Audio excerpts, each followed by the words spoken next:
Now, who here is familiar with how movie ratings actually work? The real details, right? Because remember, it changed around quite a bit. Like in the 80s, it kept getting knocked around. Finally, they settled on it. And this is the latest one that they have, which I believe they finally settled on everything, is G-rated stands for nobody gets the girl. PG stands for the good guy gets the girl.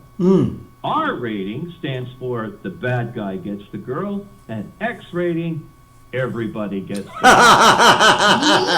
Yeah.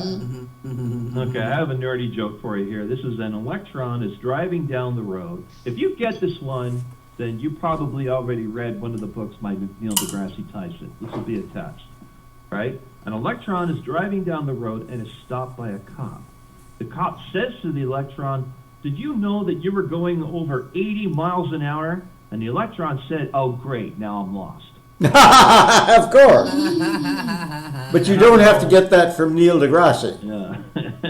But, oh, well, yeah. I got that from Heisenberg. Heisenberg, yes. Let's see. Now, I have one long joke to give you, and then I'll hand things off to the first comedian of the night. It is, young man buys a brand new bike. I like this joke because that's what I'm doing. I'm shopping for a brand new bike, and he's over the moon with his purchase, and the salesman hands him a tiny jar of Vaseline before driving off, remarking, "Be wary that your seat is made out of 100% pure bison leather. You've got to make sure to put Vaseline on the seat. Should it rain, otherwise the leather will crack, and it will be ruined." So, man thanks salesman, and he rides off with his brand new bicycle, and after 300 kilometers of touring fun, his bike begins to stutter and eventually breaks down. Oh no, and the man finds himself in the middle of nowhere, walks to the nearest farm. The farmer, who's working outside on the land, greets him and asks him to stay for dinner. Oh, that's nice. Waiting, the truck will pick up his bike for, reparation. Eagerly, the man agrees. Inside, meets the farmer's wife and their beautiful daughter. When he walks into the kitchen, he's astounded by the biggest pile of dirty dishes he's ever seen. "We have one dinner rule," the farmer says. "Whoever speaks during dinner has to do the dishes."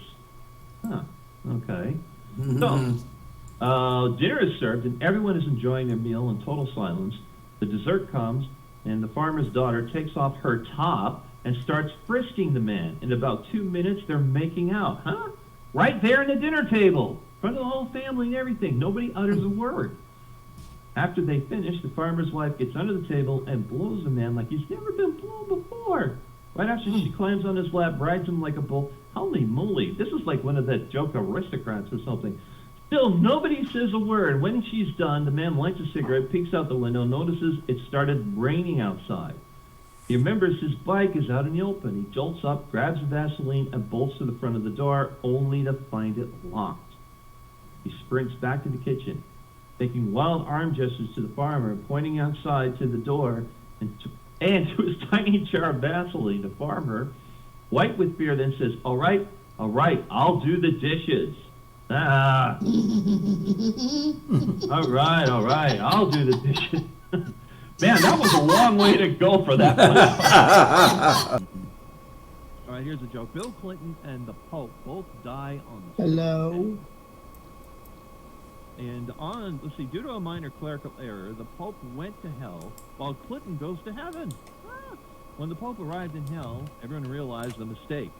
Due to an issue with the Union, they couldn't swap the two until the next day, and the Pope had to spend the night in hell, while Clinton spent the night in heaven. The next day, the paperwork got all worked out, and on his way up to heaven, the Pope ran into Clinton. Clinton asked the Pope, "How was your night in hell?" And he said, "Oh, it was very educational," responded the Pope. "I learned a lot from the experience, but now I'm glad I'm going to heaven. I've been waiting all my life to meet the Virgin Mary."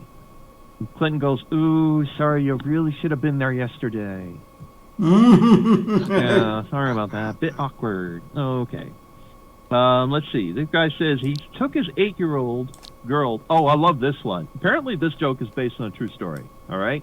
Guy, it's take your daughter to work day, right? Guy takes his 8-year-old daughter with him in the office, right? The kid's running all over the place, excited as heck, right? And as they're talking to all of the coworkers, the little girl starts crying and getting really cranky, right? And the father asked, well, what's wrong, right? With all the coworkers gathered around, they're all upset.